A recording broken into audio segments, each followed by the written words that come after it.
ये सुखी जीवन चैनल बनाया गया है।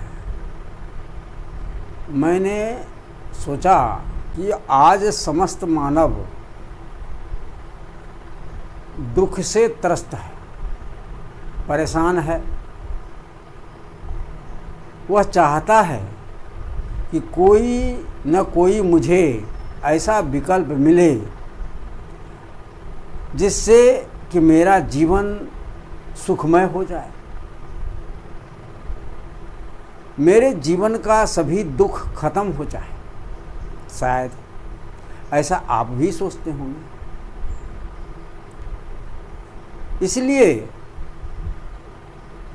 मैंने सुखी जीवन पर ही अपना विचार प्रस्तुत करना चाहा और आप लोग सुखी जीवन को सब्सक्राइब करके, लाइक करके, सुन करके इतना इसको पॉपुलर बना दिया है, इतना प्रसिद्ध हो गया है कि एक हफ्ता से कुछ ज़्यादा दिन हुआ है। प्रथम स्थान पर आपका सुखी जीवन आ रहा है। आप अपने मोबाइल को खोलिए, YouTube खोलिए और सुखी जीवन लिखिए, ओके कर दीजिए। देखिए कि यही सुखी जीवन जो मैं बोल रहा हूँ, जिससे आप लोग जुड़े हुए हैं, वही सुखी जीवन आता है प्रथम स्थान पर, पहला स्थान पर। यह सब हुआ कैसे? यह सब आप लोगों के चलते हुआ। जब मैं कल एक बच्चे का मोबाइल लिया और कहा, देखो तुम ये चैनल सुनते हो सुखी जीवन? लेकिन नहीं बाबा, मैं तो नहीं सुनता हूँ। हम कह सुनो, देखो अच्छा लगे तो कहा कहाँ पर है बाबा, दिखाइए। तो उन्होंने दिया मुझे मोबाइल और मैं उसको YouTube खोल करके वह दिया। मैं सुखी जीवन लिख करके ओके कर दिया। देखा कि पहला नंबर पर कि सुखी जीवन, और उस पर अभी से कंपनी वाला प्रचार शुरू कर दिया है, देना शुरू कर दिया। हमें बहुत खुशी हुई, अच्छा लगा कि सफलता मिल रही है, प्रसन्नता आई। आप सभी सुखी जीवन से जुड़े हुए हैं। मेरा उद्देश्य ही है कि इस धरती के समस्त मानव सुखमय जीवन जिए, उनके जीवन में दुख ना हो। यह मेरा उद्देश्य है, मेरा लक्ष्य है। मेरा प्रिय रणवीर जी हैं। प्रिय रणवीर जी ने कहा, साहब जी क्यों नहीं आप अपना विचार एक चैनल बना करके रोज़ लोगों के कल्याण के लिए दीजिए, बहुत फ़ायदा लोग को होगा। मुझे भी बहुत अच्छा लगा, क्योंकि मैं अपना वीडियो तो YouTube पर कभी कभी दे देता था, लेकिन अनमनस भाव से। लेकिन जब रणवीर जी ने कहा तो मैं कहा नहीं ठीक है, मैं बाकायदे अच्छा से कहा कि अच्छा से बना कर दीजिए साहब। ठीक है, मैं कोशिश करूँगा। तो अच्छा से तो मुझे नहीं हो पाता है, लेकिन आप लोगों ने जिसे लाइक सब्सक्राइब करके अच्छा बना दिया है, इसलिए आप लोगों को बहुत बहुत धन्यवाद, साधुवाद।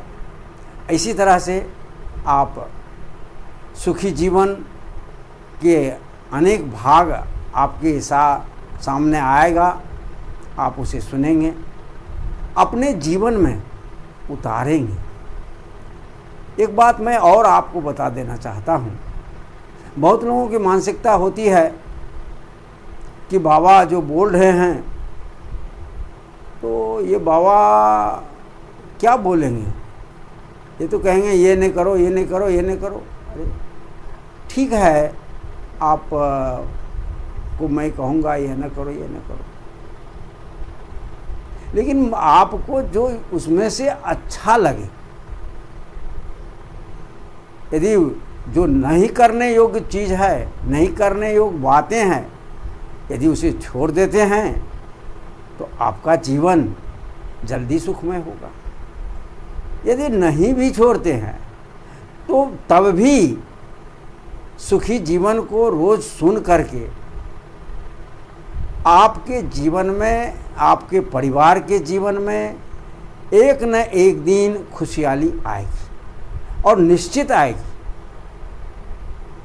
जिस दिन आप अमल करना शुरू कर देंगे उसी दिन से आपके जीवन में आनंद आने लगेगा।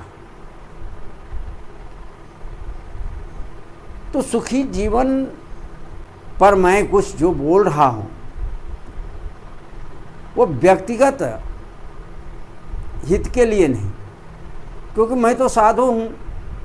साधु का काम ही है सर्वजन सुखाय सर्वजन हिताय की भावना मेरे अंदर है, सभी सुखी हो, सबका हित हो। परमार्थ के कारणे संतन धरा शरीर कहा गया है।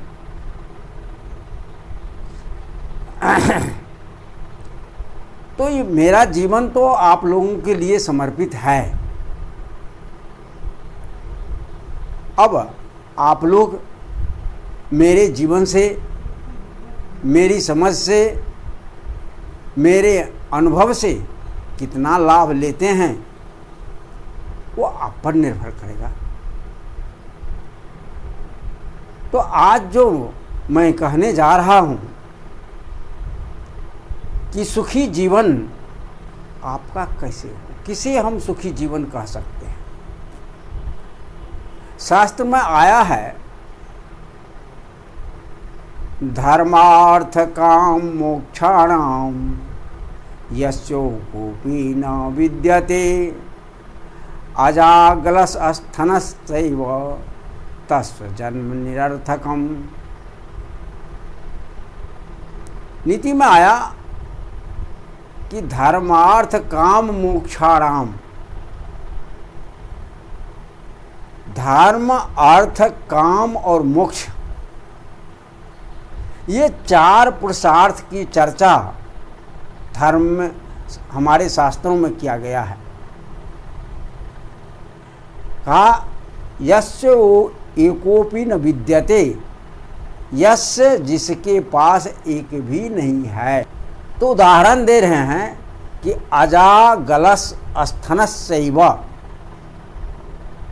तस्य जन्म निरर्थकम।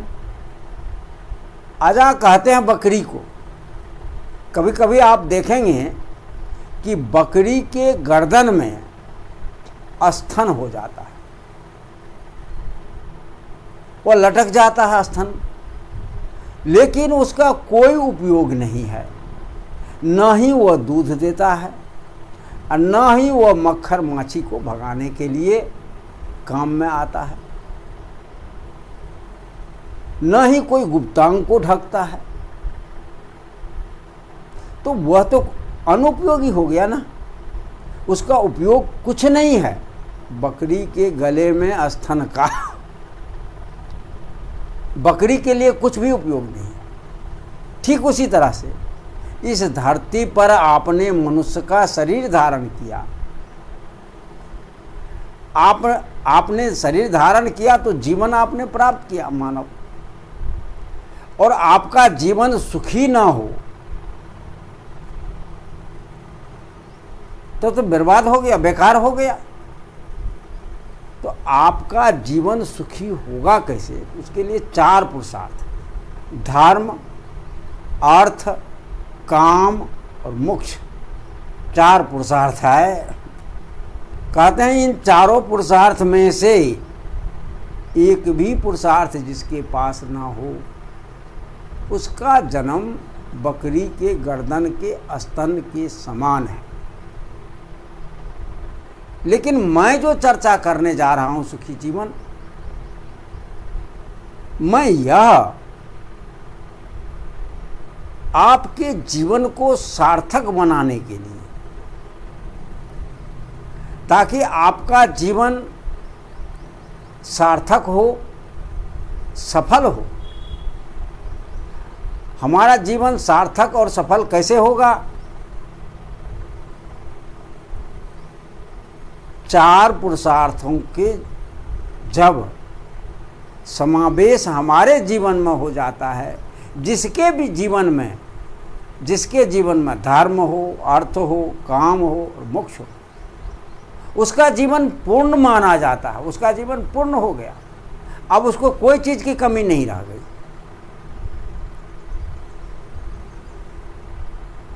तो आप अपने आप को देखिए कि आपके जीवन में क्या यह चारों चीज प्राप्त है? नहीं तो परिश्रम कीजिए, पुरुषार्थ कीजिए, कुछ कीजिए, कुछ सोचिए। मैं आज इन्हीं 4 पुरुषार्थ पर, सभी पुरुषार्थ में पहला पुरुषार्थ क्या है? धर्म। अधर्म के मार्ग पर चलने से कोई सुखी नहीं हो सकता। इसलिए नीतिकार ने पहला पुरुषार्थ में धर्म को रखा। क्यों रखा? यह प्रश्न उठेगा ना। लेकिन पहला लोग आज अर्थ की ओर दौड़ रहा है, लेकिन नीतिकार ने पहला पुरुषार्थ को धर्म में रखा। धर्म को पहला पुरुषार्थ रखा। धर्म को पहला पुरुषार्थ इसलिए रखा कि यदि आपका जीवन धर्म से युक्त हो जाए तो आपका जीवन सुखी हो सकता है, आपके जीवन में शांति आ सकती है। क्योंकि अधर्म के मार्ग पर चल करके कोई सुख को प्राप्त कर ले, यह संभव नहीं है। अधर्म के मार्ग पर चल करके आज बहुत सारे आदमी सुख प्राप्त करना चाहते हैं, लेकिन दुख को ही प्राप्त हो जाते हैं। क्यों? क्योंकि उन्होंने पहला स्थान धर्म को नहीं दिया। इसलिए कबीर साहब को कहना पड़ा कि चाहत सुख दुख संगन छारा। सुख तो चाहता है, लेकिन दुख उसके साथ नहीं छोड़ा। काहे? क्योंकि वह पहला स्थान अपने जीवन में धर्म को ना दे करके अधर्म को दिया। अधर्म के मार्ग पर चल करके वह अर्थार्जन करना चाहा, जीवन जीना चाहा। हुआ क्या? जब तक जिंदगी रही तब तक परेशान रहा। आज एक आदमी डाका डालता है, लूटता है, मर्डर करता है, जेल में सड़ता है, फांसी दी जाती है, पुलिस को देखता है तो भागता है, छिपता है, लुकता है। उसके जीवन को देखिए ना। अधर्म के मार्ग पर चल करके किसी का भी जीवन सुखमय नहीं हुआ है। इतिहास भी साक्षी है। चाहे वह कितने भी संपत्तिशाली, वैभवशाली क्यों न हो, मार्ग अधर्म का चुना। रावण है, कंस है, देखिए नष्ट हो गया। मार्ग अधर्म का चुना, सुखमय नहीं रह सका। इसलिए जीवन में पहला स्थान सभी को धर्म को देना चाहिए। धर्म ही आपके जीवन को सुखमय बना सकता है। अब धर्म का प्रश्न आता है तो बहुत सारे लोग यह सोचते होंगे, बाबा हैं ये तो हिंदू हैं, हम मुसलमान हैं, हम सिख हैं, हम ईसाई हैं, हम यहूदी हैं, हम पारसी हैं। इन बाबा के वचन सुन करके क्या फायदा? यह तो हिंदू वाली बात करेंगे। नहीं भाई, मैं न हिंदू वाली बात करता हूँ, न मुस्लिम वाली बात करता हूँ, न सिख वाली बात करता हूँ, न ईसाई वाली बात करता हूँ, न यहूदी वाली बात करता हूँ, न पारसी वाली बात करता हूँ। यानी जितने भी तथाकथित यह धर्म है, यह अब वास्तव में यह धर्म तो है नहीं, है मजहब। तो धर्म जो है, धर्म उसे कहते हैं जो सबको धारण करता हो, जहाँ सिख ईसाई हिंदू मुस्लिम की भेद ना हो, वह धर्म है। वह किसी व्यक्ति विशेष का धर्म नहीं होता, समस्त मानव समाज का धर्म होता है। सदगुरु कबीर साहब ने समस्त मानव समाज के लिए ही बात की थी। सारा जीवन समस्त मानव समाज को एक साथ जोड़ने की बात है। अब गलत लोग हिंदू में भी है, मुस्लिम में भी है, सिख में भी है, ईसाई में भी है, जो खुराफात करता है, आतंक फैलाता है, मर्डर करता है, कुछ करता है, वो बात अलग है, वो अपने जगह है। लेकिन धर्म जहाँ तक है, धर्म यह नहीं बताता कि तुम हिंदू हो कि मुस्लिम हो कि सिख हो कि ईसाई। धर्म सबका बराबर है। जो सबको धारण करता हो, जिसे सब धारण करते हो, वही धर्म। पितामह भीष्म ने धर्म की परिभाषा दिया, सूर्यताम धर्म सर्वस्वम श्रुत्वा चापय धार्यताम आत्मनि प्रतिकूलानि परेशान न समाचरित। ये परिभाषा हुई कि आप अपने आत्मा के अनुरूप दूसरे के साथ व्यवहार करें, ये धर्म है। आप अपने लिए क्या चाहते हैं, धर्म यहीं से शुरू होता है। धर्म हिंदू से, मुस्लिम से, सिख से, ईसाई से नहीं शुरू होता। धर्म शुरू होता है आप अपने लिए क्या चाहते हैं। जो आप अपने लिए चाहते हैं वैसा ही दूसरे के साथ व्यवहार करें। देखिए धर्म क्या आपको सिखाता है। आप चाहते हैं कि मैं भूखा ना रहूं, तो आपका कर्तव्य है कि दूसरे भी भूखा ना रहे। कबीर साहब ने कहा मैं भी भूखा ना रहूं, साधु न भूखा जाए। मैं भूखा ना रहूं, दूसरा आदमी जो मेरे दरवाजे पर आते हैं वो भी भूखा न जाए, मेरा कुटुंब परिवार भी उससे परिपुष्ट हो। तो धर्म तो वहीं से शुरू होता है। मोहम्मद साहब ने कहा कि आप जब भोजन करते हो, लुकमा उठाते हो, तो बगल में देखो कि कोई भूखा तो नहीं है, उसको भी भोजन के अधिकार उतना ही है। वो भूखा है इसलिए तुम खाते हो तो उसको भी खिलाओ। धर्म वहां से शुरू होता है। धर्म हिंदू और मुस्लिम नहीं है। धर्म वह है जो सबकी मांग है, जो सब चाहते हैं। तो आप चाहते हैं कि हमको कोई गाली ना दे, हमारी हत्या ना करें, हमें मारे ना, हमें अपमानित ना करें। आप किसी को गाली मत दो, किसी को अपमानित मत करो, आप किसी की हत्या मत करो। धर्म, यही तो धर्म है। यह किसके जीवन में आवश्यक नहीं है बताइए। जब ही से आप यह धर्म को अपने जीवन में उतारेंगे, आपके परिवार, माँ है, बेटा है, पति है, पत्नी है, भाई है, पड़ोसी है, देखिए सबसे आपका संबंध भाईचारा प्रेमपूर्ण हो जाएगा, सौहार्दपूर्ण हो जाएगा। आपका भाईचारा बिगड़ता कहाँ? कब बिगड़ता है?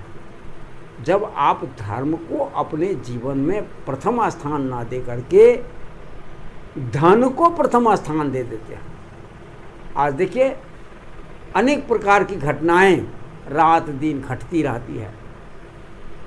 पैसे के लोभ में, धन के लोभ में भाई भाई को मार देता है। एक बार की घटना है कि एक भाई दिल्ली पंजाब से, आज तो बैंक सुविधा हो गया है, बैंक के वहीं से टका भेज देता है मोबाइल से या और कुछ से खाता में। पहले यह सुविधा नहीं थी, तो लोग कमाते थे तो रुपए कमा करके बैग में, जेबी में ले आते थे। तो ले आए और बहुत दिन पर लौटे थे। 80,000 रुपये उसके पास था। तो जब वह बिहार की घटना है, मधेपुरा जिला की, जब वह सहरसा उतरे तो वहाँ से सोचे कि अब घर ना जा कर के पहले बहन के यहाँ ही चले जाते हैं। तो वह बहन के यहाँ पहुँचे। बहन बहुत खुश हुई, बहनोई भी खुश हुआ। साला जी आए हैं